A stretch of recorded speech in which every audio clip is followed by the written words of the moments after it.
सभी को जय जिनेंद्र। मैं विशुद्धि जैन और मैं वैदेही जैन कोटा से।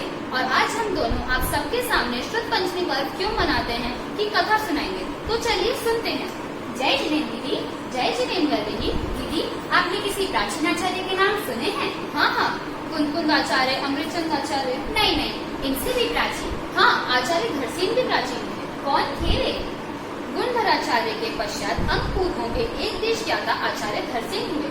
दीदी कुछ बताइए ना इनके बारे में। तो सुनो, सौराष्ट्र देश के गिरनार के समीप उज्जैन पर्वत की चंद्र गुफा में निवास करते थे। अष्टांग महानिमित्त के पारगामी और लिपि शास्त्र के ज्ञाता थे। वर्तमान में उपलब्ध श्रुत की रक्षा का सर्वाधिक श्रेय भी इन्हीं को प्राप्त है। वैदेही, हमें ये कथा पाठशाला में सुनाई गई थी, क्या तुम्हें याद है? हाँ दीदी, आपकी ये बात सुनकर मुझे याद तो आ रहा है कि प्रवचन वत्सल धरसेनाचार्य जी ने अंग शुद्ध के विच्छेदन होने के भय से दक्षिणापथ के आचार्य को एक पत्र लिखा था। उस पत्र में लिखे धरसेनाचार्य जी के आदेश को स्वीकार कर समस्त कलाओं के पारगामी एवं आज्ञाकारी 2 मुनिराजों को आंध्र देश के वन्या नदी के तट पे से रवाना किया गया।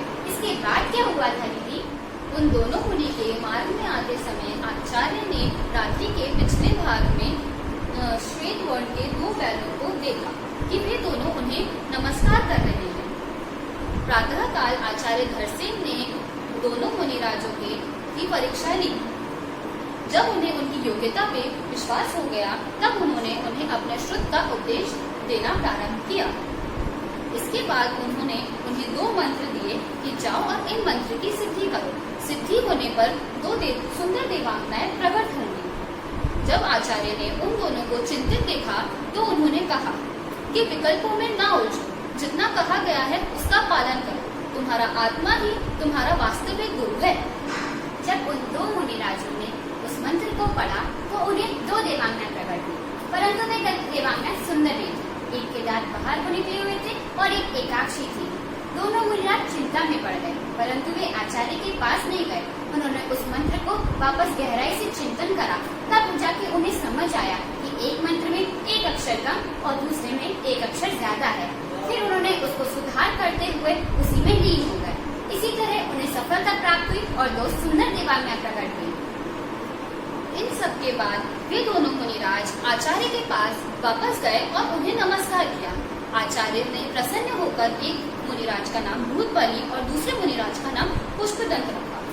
जिस दिन ये श्रुत स्कंद समाप्त हुआ था उस दिन ज्येष्ठ शुक्ल पंचमी थी, इसलिए इस दिन को श्रुत पंचमी के रूप में बोला जाता है और हम इसे पर्व के रूप में मनाते हैं।